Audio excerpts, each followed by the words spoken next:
bao thế lên cứ xem tập clean quá nha bạn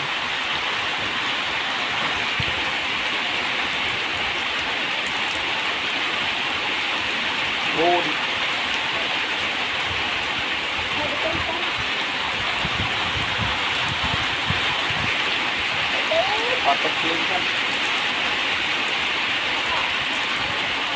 đọc nào rồi mời cái chặt rồi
một camera chứ như tập bài rồi tôi này cái này phong thọt nữa lấy chẳng mang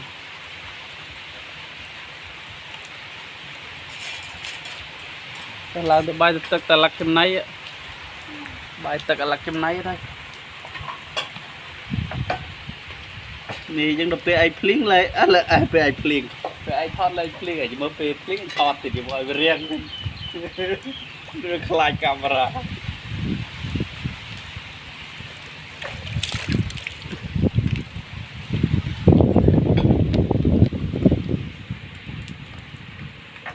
trả máu ấy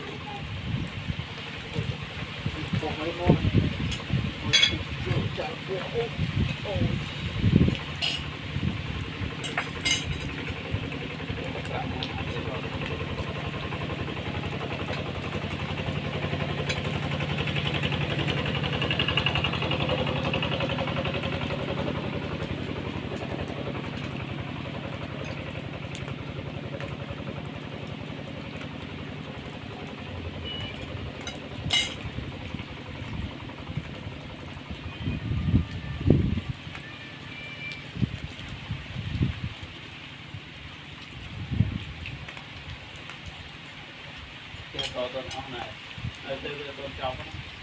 to lo tăng chứ to lo mày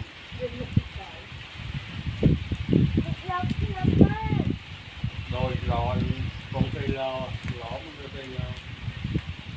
tông nó đi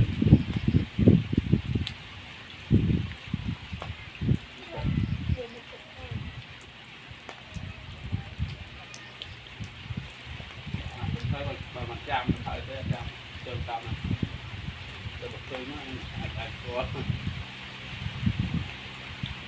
trong má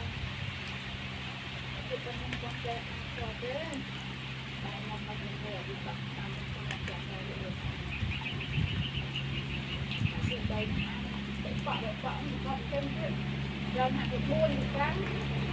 ăn tanh ngon ngon tanh mua tanh rau hạt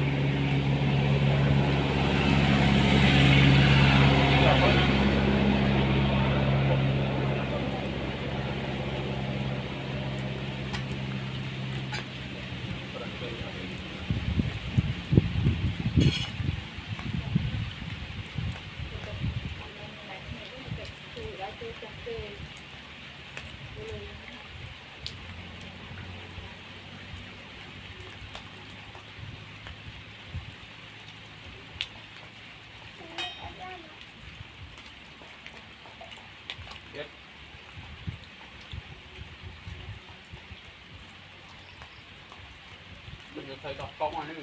chúng ta gặp con,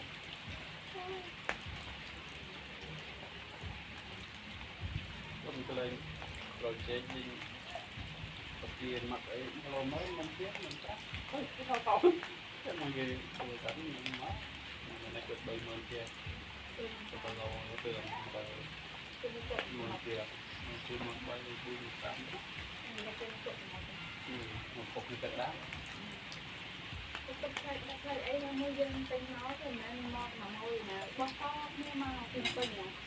rồi vào hết mang để cổ Nó là nó mình tiệm rồi một bình màu thì rồi một vừa mọc nát bình ram một tiệm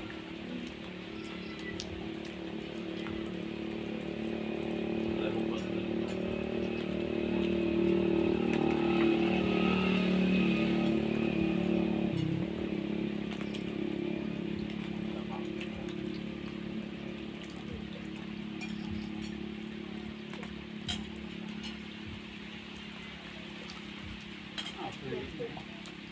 thì nhóm tập bảo là tập nạp tập viên luôn cái mặt nó trong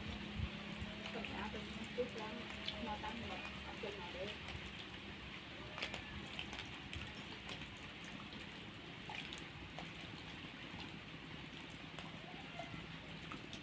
tôi má một cho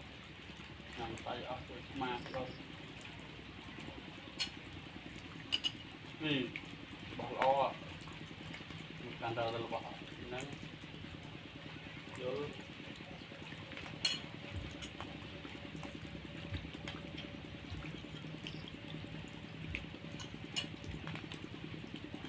một thịt của tôi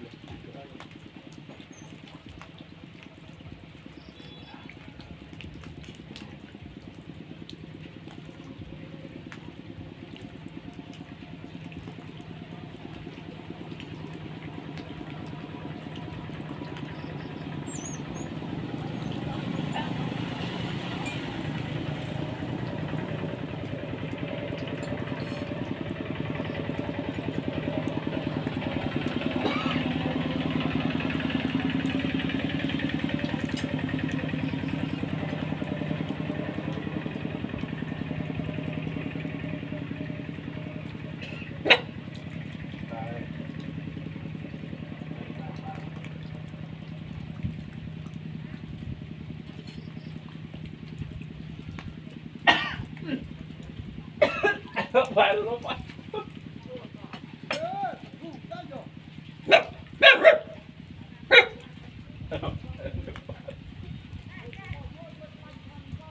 rồi chết các cháu chậm mấy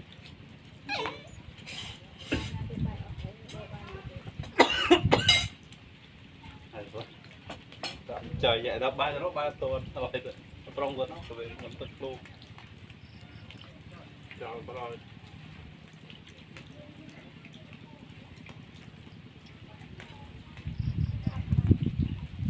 vậy chứ mấy tuần người đã from sang chào được đó con được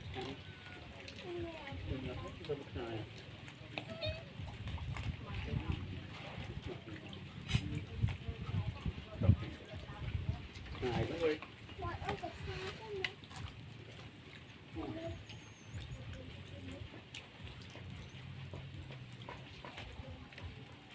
chơi cho nó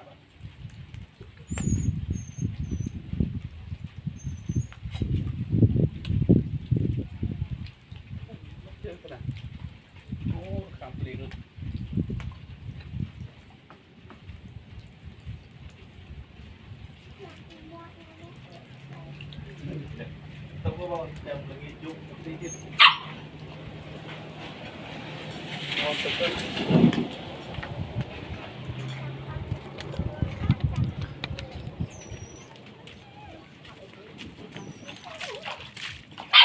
Anh all phố một cái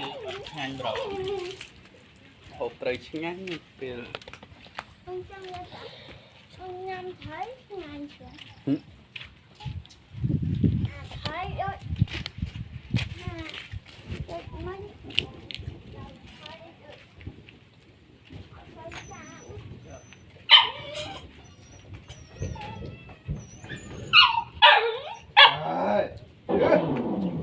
Nổ ngon. Mình vừa nói là chất thầy chứ.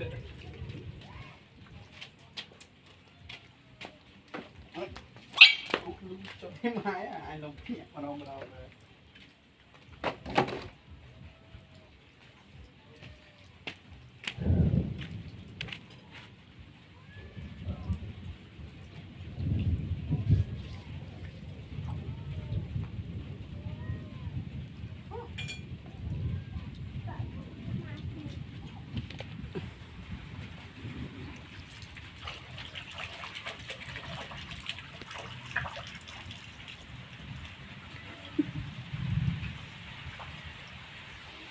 Thơm mộc ăn xin nhanh lọt ai biết